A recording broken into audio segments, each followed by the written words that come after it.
The champagne flute slipped from my fingers and shattered against the kitchen tile, sending crystal shards across the floor like tiny daggers. "Oh my," Vivian said, not moving to help as I crouched down to collect the pieces. "Pregnancy makes us all so clumsy, doesn't it? Though I suppose there's plenty of time to admit things before the baby comes. My name is Iris, and I should have known right then that my baby shower was going to be a disaster." "What do you mean by that?" I asked, still on my hands and knees, blood beading where a shard had nicked my palm. Vivian smoothed her perfectly styled silver hair and adjusted the pearl necklace that probably cost more than my car. "Oh, nothing specific, dear. Just that pregnancy has a way of bringing out the truth in people. Eventually." The way she said eventually made my skin crawl. I stood up, cradling the broken glass in my cupped hands, trying to keep my voice steady. "I'm not sure what you're implying." "I'm not implying anything." She smiled that cold smile I'd grown to hate over the past 4 years of marriage to her son. "I'm simply saying that secrets have a way of coming out, especially when there's a baby involved. People talk, you know. They wonder about timing, about circumstances." Before I could respond, Solstice burst through the kitchen door carrying an armload of pink and gold balloons. "Iris! There you are. I've been looking everywhere for—" She stopped short, taking in the scene.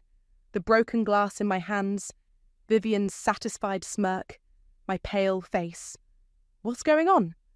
"Just a little accident," Vivian said sweetly.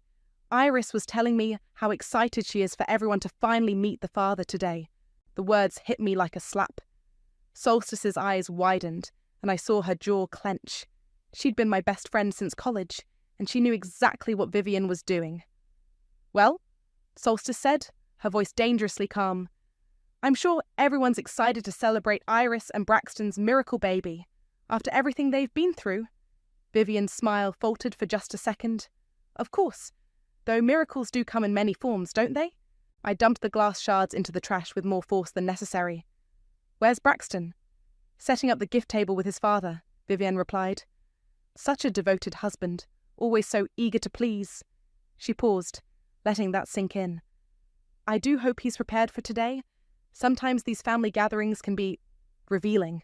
Solstice stepped closer to me, her presence a shield against Vivian's poison. "The guests are starting to arrive. Maybe we should focus on celebrating instead of whatever this is."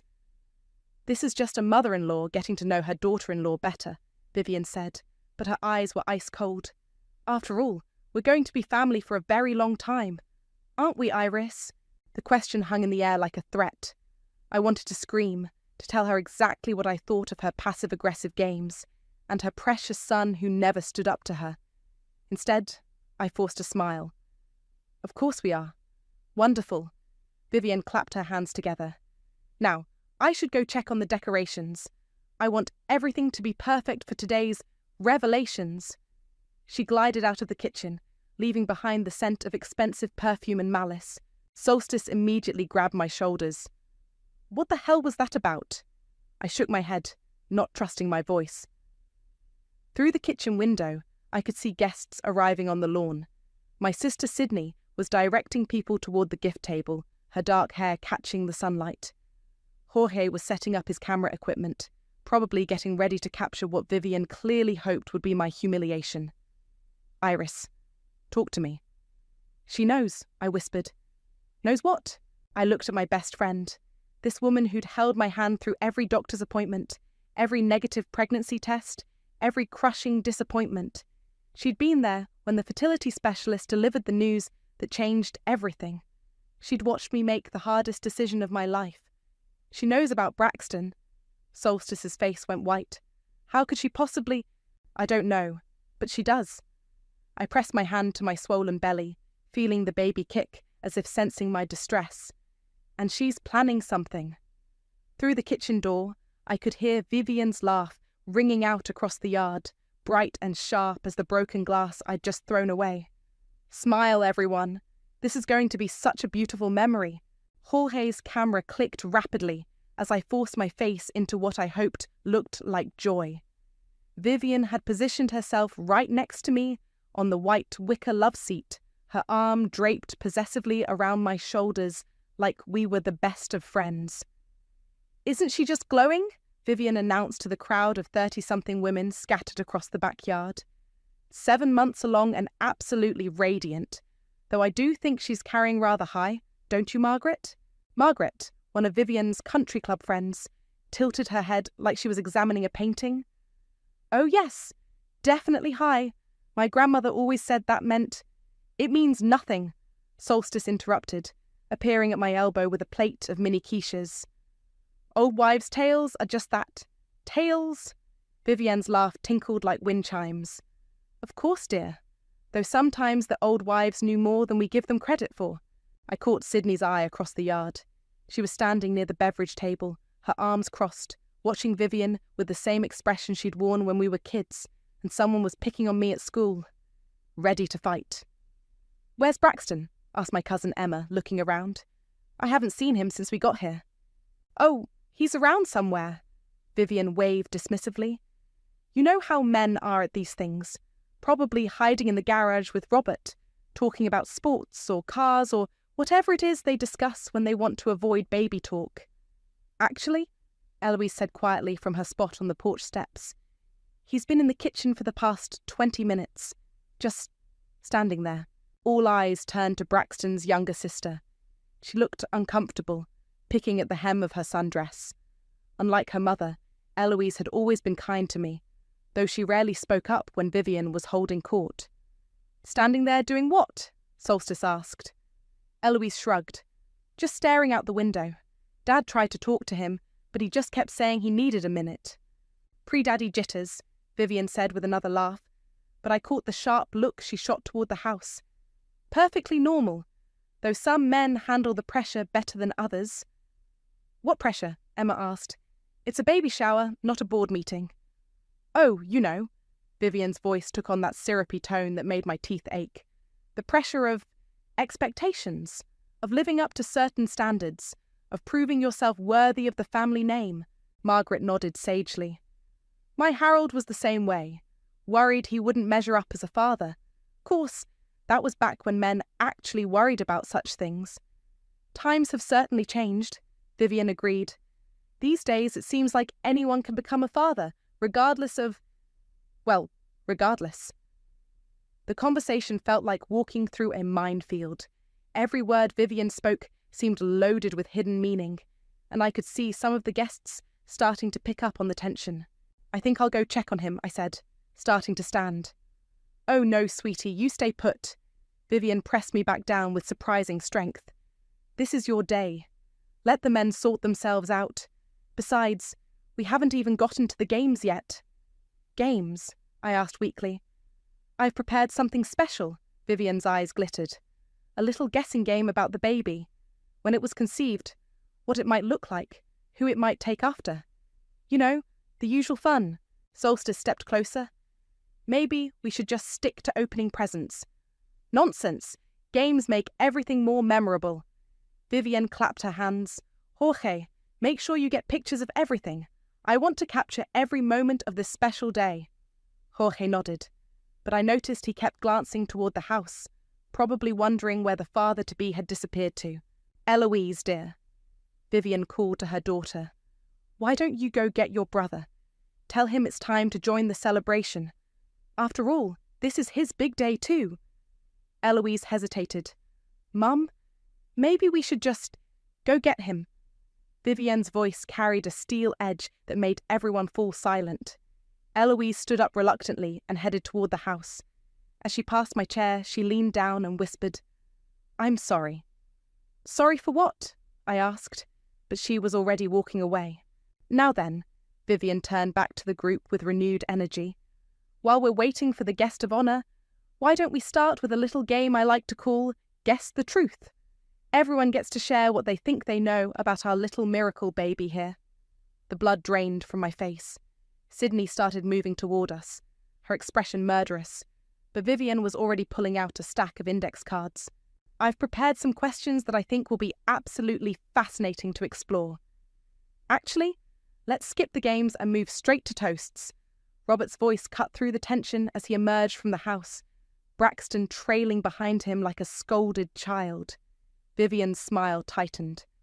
But Robert, I had such fun activities planned. Toasts, he repeated firmly, giving his wife a look I'd never seen before. That's what people do at celebrations. They toast the happy couple. Braxton finally made eye contact with me, and I could see the panic written all over his face.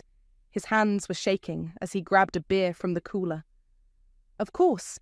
Vivienne recovered quickly, tucking her index cards into her purse. How thoughtful of you, dear. Though I do think my games would have been more illuminating. Eloise appeared with a tray of champagne glasses, distributing them to the guests. When she got to me, she hesitated. Just sparkling cider for the mama-to-be, she said softly, handing me a glass filled with golden liquid. How considerate, Vivienne said, accepting her champagne. Though I suppose we should all be careful about what we're drinking today. Wouldn't want anyone to say something they might regret. The threat was barely veiled. I watched as guests began to shift uncomfortably, sensing the undercurrents they couldn't quite identify. I'll go first, Sydney announced, raising her glass. She positioned herself directly across from Vivienne, and her voice carried across the yard. To my sister Iris, who's the strongest woman I know. She's been through hell and back to get this baby, and anyone who tries to diminish that can go straight to... Sydney, I warned. Can go straight to the store and buy some class, she finished, never taking her eyes off Vivienne. A few people chuckled nervously. Vivienne's smile never wavered. How sweet, she said. Family loyalty is so important, isn't it? Though sometimes loyalty can blind us to certain realities. What realities? Solstice stepped forward, her voice sharp. Oh, nothing specific. Vivienne waved her hand airily. Just that sometimes the people we love most are the ones keeping the biggest secrets from us. The yard fell silent, except for the sound of ice clinking in glasses. Jorge had stopped taking pictures and was watching the scene unfold with obvious concern. Mum, Eloise said quietly, maybe we should just... I'd like to make a toast, Vivienne announced, rising to her feet with theatrical flair. If I may. No one answered, but she continued anyway, raising her champagne glass high. To my daughter-in-law Iris, she began, her voice carrying that false sweetness that made my skin crawl. Who has brought such excitement to our family? Such mystery, such intrigue? Braxton was staring at the ground, his knuckles white around his beer bottle. When Braxton first brought Iris home, Vivienne continued, I knew she was special, different, the kind of woman who would do absolutely anything to get what she wanted. Vivienne, Robert warned, but she ignored him. And look how it's all worked out. After years of trying, suddenly, miraculously, a baby, just when it seemed like it might never happen. She paused, letting her words sink in. It's amazing what modern medicine can accomplish these days, isn't it? My heart was pounding so hard, I was sure everyone could hear it. Of course. Vivienne's voice grew louder, more confident. We're all just so eager to finally meet the father. The words hung in the air like a bomb waiting to explode. Several guests gasped. Margaret's champagne glass slipped from her fingers. Emma's mouth fell open. I looked at Braxton, waiting for him to say something, anything. To defend me. To defend us. To tell his mother to stop. Instead, he looked down at his shoes and said nothing. The silence stretched on, broken only by the sound of someone's phone buzzing and a dog barking in the distance. Every eye in the yard was on me, waiting for my response. Vivienne, Robert said again, his voice harder now. That's enough? Is it? She asked innocently. I'm just saying what everyone's thinking. Aren't you all curious about the timing? About how suddenly everything worked out after years of difficulties? She was looking directly at me now, her eyes glittering with malicious satisfaction. Some truths, she said, taking a sip of her champagne, just won't stay hidden forever. That's when I stood up, my chair scraping against the patio stones, and walked toward the house, not to run away, not to hide, to get my laptop. Iris, Solstice called after me. Where are you going? I didn't answer. I had something to show them, something that would wipe that smug smile off Vivienne's face forever. Behind me, I heard her laugh, bright and victorious. Don't worry, everyone. I'm sure she just needs a moment to collect herself. My hands trembled as I opened my laptop on the kitchen counter. The screen flickered to life, And there it was. The folder I'd labelled medical records. The folder Braxton had begged me to delete a dozen times. Iris, what are you doing? I spun around to find Eloise standing in the doorway, her face pale. Getting the truth, I said, clicking through the files. Please don't. She stepped closer, wringing her hands. Whatever Mum said out there, she didn't mean it. She gets carried away sometimes. Carried away? I laughed, but there was no humour in it. She just accused me of cheating on your brother in front of 30 people. She didn't say that exactly. She said everyone was eager to meet the father. What do you think that means, Eloise? Eloise's eyes filled with tears. I know what it means, but if you do this, if you show them, it'll destroy him. And what about me? I asked, finding the file I needed. What about what this is doing to me? Through the kitchen window, I could see the guests huddled in small groups, whispering. Vivian was holding court near the gift table, probably spinning her web of implications even tighter. He loves you, Eloise said desperately. Braxton really loves you. He's weak when it comes to Mum. He always has been. Then maybe it's time he learned to be strong. Footsteps echoed in the hallway, and Braxton appeared, his face flushed and panicked. Iris, please come back outside. Everyone's asking questions and Mum's getting more worked up and... He stopped when he saw the laptop. What are you doing? What I should have done years ago. No. He rushed forward, reaching for the computer. You can't. We agreed. You agreed, I snapped, pulling the laptop away from him. I went along with it because I thought you'd eventually find your backbone. I was wrong. Iris, please. His voice cracked. If you show them that document, everyone will know. Everyone will know I can't.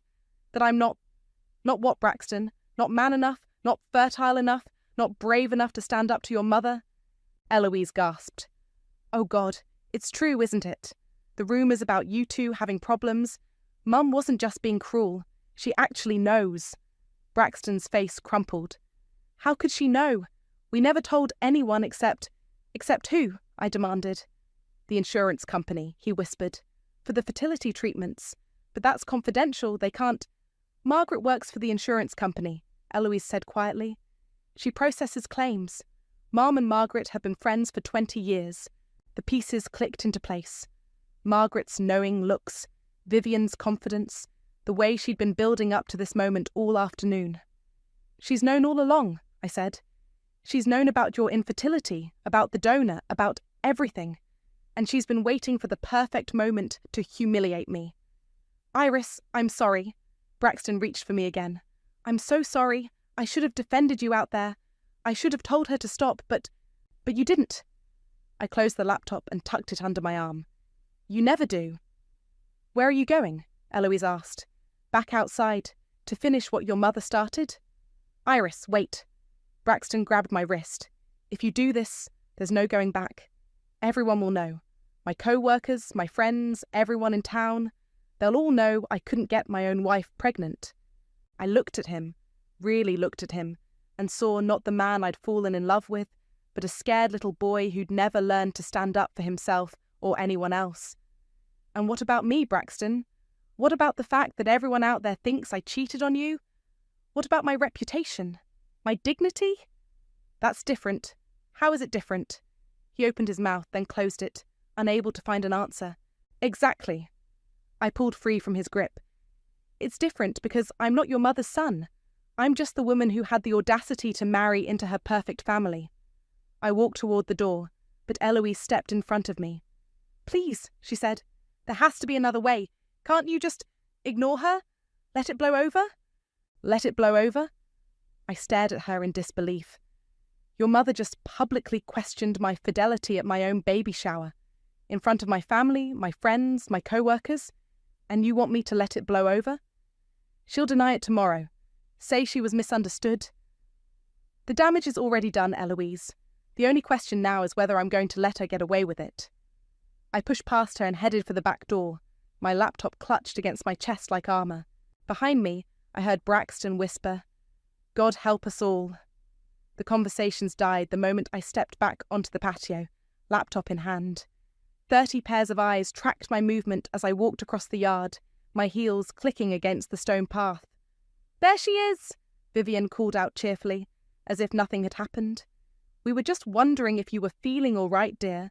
Pregnancy can be so overwhelming." "I'm fine," I said, setting my laptop down on the gift table next to the projector Jorge had set up for the slideshow of baby photos we'd planned. "What's that for?" Margaret asked, eyeing the computer nervously. "Just something I wanted to share with everyone," I replied, opening the laptop and connecting the HDMI cable. Vivian's smile faltered slightly. "Oh, how lovely. More baby pictures.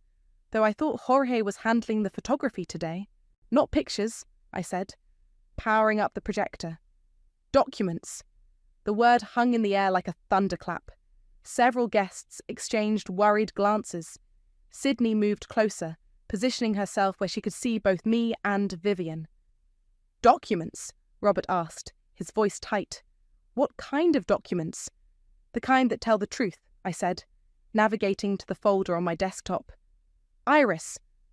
Braxton appeared beside me, his face ashen. "Please, think about what you're doing." "I have thought about it." I looked up at him, then at the crowd of people watching us. "For 3 years, I've thought about it. Every time your mother made a snide comment, every time she questioned my worthiness, every time she implied I wasn't good enough for this family." "That's not—" Vivian started.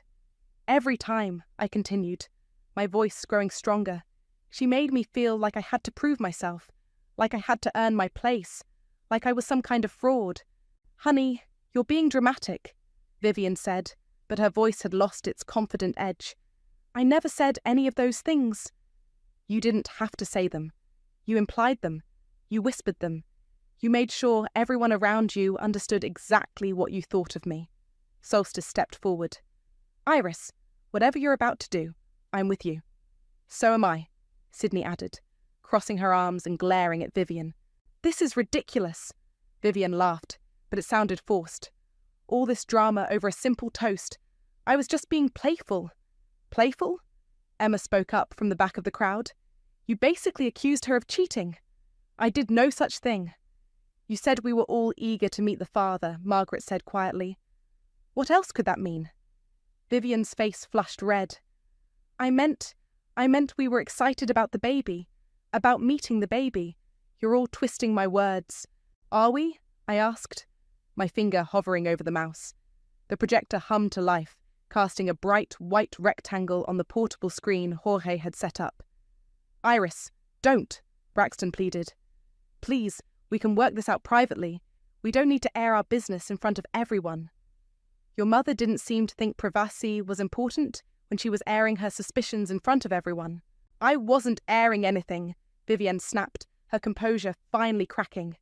"I was making conversation." "Conversation?" Solstice laughed harshly. "You were being cruel." "I was being honest. Someone needs to ask the hard questions around here." The crowd stirred uneasily. Jorge had stopped taking pictures and was watching the scene unfold with obvious discomfort.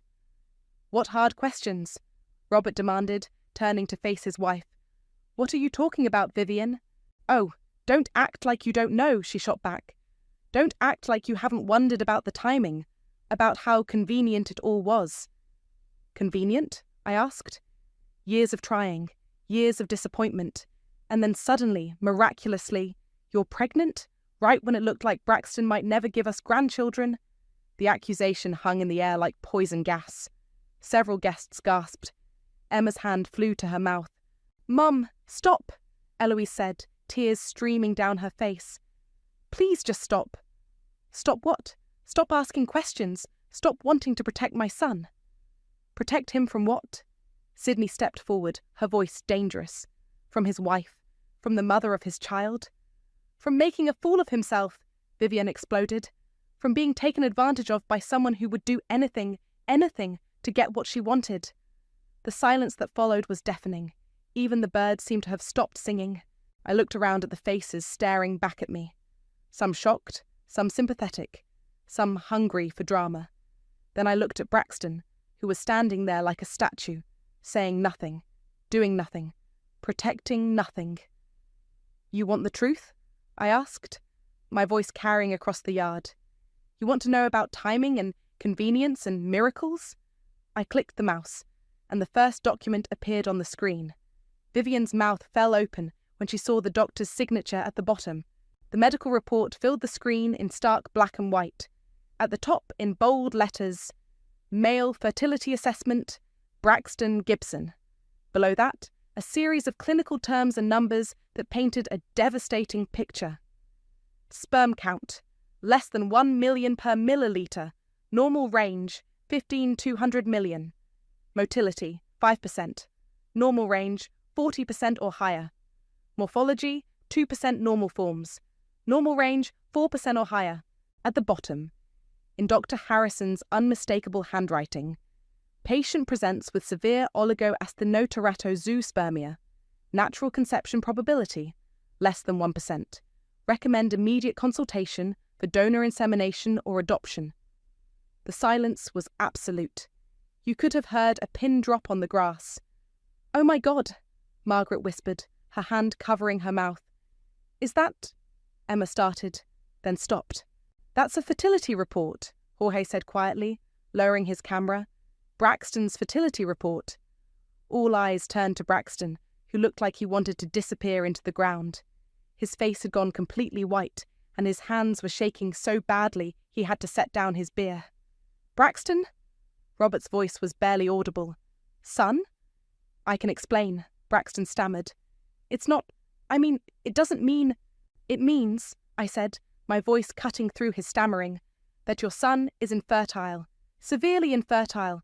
Has been for years." Vivian was staring at the screen like it was written in a foreign language. This can't be right. There must be some mistake." "No mistake," I said, clicking to the next page. 3 different tests, same results every time. The second document showed the same devastating numbers, dated 6 months after the first. Then a third, dated a year later. "But the baby—" Vivian's voice was barely a whisper now. "If Braxton can't, then how—" "Donor insemination," Solstice said clearly. "It's a common procedure for couples dealing with male infertility." "Donor?" Margaret's voice cracked. "You mean—" "I mean," I said, looking directly at Vivian, "that you've spent the last hour questioning the paternity of a baby that was conceived through a medical procedure, a baby that your son desperately wanted, a baby that we went through hell to conceive." Vivian's face cycled through a dozen emotions: shock, confusion, embarrassment, and finally, desperate anger. "You're lying," she said, but her voice lacked conviction. "This is fake. You made this up to embarrass me." "Mom," Eloise said softly, "look at the doctor's signature. Look at the letterhead. This is real." "It's not real." Vivian's voice rose to a shriek. "She's trying to make me look bad. She's trying to turn everyone against me." "You did that yourself," Sydney said coldly. "I was protecting my family." Vivian spun around, addressing the crowd. "I was asking legitimate questions. Any mother would do the same." "Any mother would support her son," Robert said quietly. "Any mother would trust her daughter-in-law." "Trust her?" Vivian laughed hysterically. "She's been lying to us for months, pretending it was natural, pretending it was a miracle." "We never pretended anything," I said. "We just didn't think our private medical information was anyone else's business." "Private? You made it public the moment you got pregnant. You made it everyone's business." "No," Jorge said, his voice cutting through the chaos. "You made it everyone's business. About 5 minutes ago." He held up his phone, and I could see he'd been recording. On the small screen, Vivian's voice played back clearly. "We're all just so eager to finally meet the father." "You recorded that?" Vivian's face went pale. "I record everything at events," Jorge said. "It's my job, and that—" He gestured to his phone. "That sounded like an accusation to me." "Play it again," Emma said. Jorge rewound the recording. Vivian's voice filled the yard again, dripping with false sweetness and barely concealed malice. "Of course, we're all just so eager to finally meet the father." The implication was unmistakable. Several guests shook their heads in disgust. "I didn't mean—" Vivian started. "Yes, you did," I said. "You meant exactly what everyone heard. You wanted to humiliate me. You wanted to plant seeds of doubt about my fidelity. You wanted to make me look like a cheater and a liar. That's not the only liar here, I continued, is you. You've been lying about supporting this pregnancy. You've been lying about accepting me into this family. You've been lying about being happy for us. Vivian looked around desperately, searching for allies, but found only shocked faces and disappointed stares. I was protecting my son, she said weakly. From what? Robert asked. From happiness? From having the family he always wanted? From being made a fool of. The only fool here, Solstice said, is the woman who just destroyed her relationship with her son and daughter-in-law in front of 30 witnesses. Turn it off, Braxton said suddenly, his voice hoarse. Please, just turn it off. I looked at him. This man I'd married, this man who'd let his mother humiliate me in front of everyone we knew. Turn it off? The projector, the documents, all of it. Please. Now you want me to stop? I laughed, but there was no humour in it. Where was this concern when your mother was implying I was a cheater? I'm sorry, he said, and tears were streaming down his face now. I'm so sorry. I should have stopped her. I should have defended you. But you didn't. I know. I was scared. I was embarrassed. You were a coward, Sydney said bluntly. Several guests started gathering their purses and gifts, clearly uncomfortable with the family drama unfolding before them. But just as many stayed, transfixed by the spectacle. Don't you dare call my son a coward, Vivian snapped, finding her voice again. He's been through enough. This whole situation has been traumatic for him. Traumatic for him? I stared at her in disbelief. What about traumatic for me? What about the woman who's been enduring your passive-aggressive comments for 4 years? What about the woman who just got accused of adultery at her own baby shower? I never said adultery. You didn't have to, Emma called out from the crowd. We all heard what you meant. That's right, Margaret said quietly. Vivian, what you said was cruel. There's no other way to interpret it. Vivian whirled on her friend. This is your fault. You told me about the insurance claims, about the fertility treatments. I never told you to use that information to hurt anyone, Margaret shot back. I mentioned it in confidence, and you twisted it into something ugly. Ladies, Robert said, stepping between them. This has gone far enough. Has it? Eloise stood up from where she'd been sitting, her face streaked with tears. Has it really gone far enough, Dad? Because I don't think it has. Everyone turned to look at Braxton's sister. She was shaking, but her voice was steady. I'm tired of pretending, she said. I'm tired of walking on eggshells around Mom. I'm tired of watching her tear people down and then acting like she's the victim. Eloise, Vivian warned. No, Mum, I'm done. Do you know what you've done today? Do you have any idea? I was protecting... You were being cruel. Eloise's voice cracked. You humiliated Iris in front of everyone. You embarrassed Braxton. You made our entire family look toxic and dysfunctional. We are not dysfunctional. Look around. Eloise gestured to the chaos surrounding them. Half the guests have left. The other half are recording this on their phones. Jorge's got everything on camera. By tomorrow, everyone in town will know what happened here. That's not my fault. It's entirely your fault. Eloise was crying now, but she kept talking. You couldn't just be happy for them. You couldn't just accept that they found a way to have the baby they wanted. You had to make it about you. You had to be the centre of attention. I am the grandmother. You're a bully. The words exploded out of Eloise. You've always been a bully. You bullied Dad into submission years ago. You tried to bully Braxton into breaking up with Iris, and when that didn't work, you decided to bully Iris instead. Robert was staring at his daughter like he'd never seen her before. Eloise. It's true, Dad, and you know it. You've watched her do this for years. We all have. And we've all been too scared to call her out on it. I have never bullied anyone, Vivian said, but her voice was shaking now. Really? Eloise pulled out her phone. Because I've got about 50 text messages from you over the past month, all questioning whether Iris was really pregnant, whether the timing was suspicious, whether we should look into things before the baby came. Those were private conversations. Just like Iris and Braxton's medical information was supposed to be private. The crowd murmured agreement. Vivian looked around desperately, but found no support. I think I said quietly, closing my laptop. That I've said everything I needed to say. I tucked the computer under my arm and started walking toward the house. Solstice and Sydney immediately flanked me. "Where are you going?" Braxton called after me. "Home," I said without turning around. "This is your home." I stopped and looked back at him. "No, Braxton. This was never my home. Your mother made sure of that. Iris, please, we can work this out. We can fix this. Can we? Are you going to stand up to her? Are you going to tell her that what she did today was unforgivable?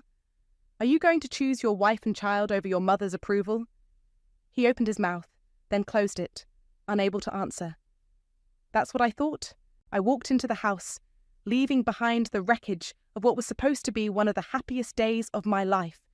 Behind me, I could hear Vivienne's voice, high and desperate. "This is all her fault. She's the one who ruined everything." But no one was listening to her anymore. The doorbell rang at 7 a.m, 3 weeks after the baby shower from hell. I was staying at Sydney's apartment, and she answered it before I could even get out of bed. "Absolutely not," I heard her say through the thin walls. "She doesn't want to see you." "Please, Sydney, just 5 minutes." Braxton's voice was hoarse, desperate. I pulled on my robe and waddled to the living room, my belly now so large I could barely see my feet. "It's okay," I told Sydney, who was blocking the doorway like a bouncer. "Let him in." He looked terrible, unshaven, dark circles under his eyes, wearing the same clothes he'd had on at the shower. In his hands, he clutched a manila envelope. "You look awful," I said, settling into Sydney's oversized armchair. "I feel awful." He sat down across from me, the envelope balanced on his knees. "Iris, I need to tell you something. About what happened after you left." "I don't really care what happened after I left." "Eloise moved out."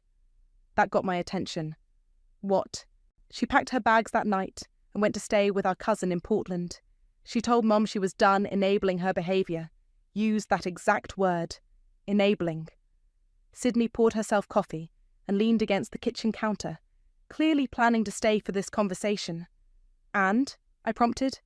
"And Dad asked Mum to leave too." I blinked. "Robert kicked Vivienne out?" "Temporarily. He said he needed space to think about their marriage, about whether he wanted to spend the rest of his life married to someone who could be so cruel to family." "Where is she staying?" "Margaret's. Except Margaret's not really speaking to her either after what happened. Turns out half the country club saw Jorge's video." "Jorge posted the video?" Braxton shook his head. "Emma did. She posted it on Facebook with a caption about standing up to bullies. It got shared about 200 times before Vivienne made her take it down." Sydney snorted. "Too late by then, I bet." "Way too late. Mum's been asked to step down from the charity board. The garden club uninvited her from their annual luncheon. Even her book club is giving her the cold shoulder." "Good," I said flatly. Braxton looked up at me, surprised by my lack of sympathy. "Iris, she's my mother. She's suffering. She's experiencing consequences. There's a difference." He was quiet for a long moment, turning the envelope over in his hands. "You're right. That's what Dr. Martinez said too." "Who's Dr. Martinez?" "My therapist. I started seeing her the day after the shower." He looked up at me. "I know it's too little, too late, but I'm trying to understand why I let this happen, why I never stood up for you." "And what did she tell you?" "That I've been so afraid of losing my mother's approval that I was willing to sacrifice my wife's dignity to keep it. That I'm a people pleaser who's never learned to set boundaries. That I've been emotionally abusive through my inaction." The words hung in the air between us. Sydney raised her eyebrows but said nothing. "She also said," Braxton continued, "that if I wanted any chance of saving my marriage, I needed to make a choice. Really make it, not just say it." "What choice?" He held up the envelope. "I wrote Mum a letter, told her exactly what I thought about what she did to you. Told her that her behaviour was unacceptable and that if she ever wanted a relationship with me or our child, she needed to get serious help. Professional help. And I told her that if she couldn't do that, if she couldn't genuinely change, then she wouldn't be part of our lives. No visits, no phone calls, no relationship with her grandchild." I stared at him. "You gave your mother an ultimatum. I chose my family, my real family, you and the baby. He leaned forward. Iris, I know I don't deserve forgiveness. I know I failed you in the worst possible way. But I'm asking, begging, for a chance to prove that I can be the husband you deserve. Sydney cleared her throat. What did Vivian say when she got the letter? She called me crying, saying I was being manipulated by Iris, that I was choosing an outsider over my own blood. Braxton's jaw tightened. So I hung up on her, and I haven't answered her calls since. That must have been hard, I said quietly. It was the easiest thing I've ever done, because for the first time in my life, I knew I was doing the right thing. The baby kicked hard against my ribs, as if responding to the tension in the room. I rubbed my belly absently. Iris, Braxton said, I'm not asking you to forgive me right away. I'm not asking you to come home today. I'm just asking for a chance to earn back your trust, to prove that I can be the partner you need. I looked at this man I'd married, this man who'd finally found his spine at 34 years old. Too late to save our marriage, maybe, but not too late to save our family. We'll start with counselling, I said finally, together. And you keep seeing Dr. Martinez. Hope flickered in his eyes. Does that mean? It means we'll see. One day at a time. Sydney smiled and poured another cup of coffee. Well, this is more interesting than my usual Tuesday morning. Braxton laughed. Actually laughed for the first time in weeks. Thank you, Iris. I won't let you down again. You better not, I said, but I was almost smiling too. Because next time, I won't just embarrass your mother at a party. I'll divorce you and take half of everything. Deal, he said immediately. Outside, I could hear the neighbourhood coming to life. Kids walking to school, dogs barking, normal people living normal lives. Maybe we could have that too, eventually. Maybe we could build something real from the ashes of what Vivian had tried to destroy.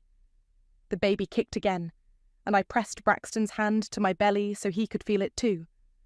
Our child, I said firmly, will never doubt that both parents are fighting for them.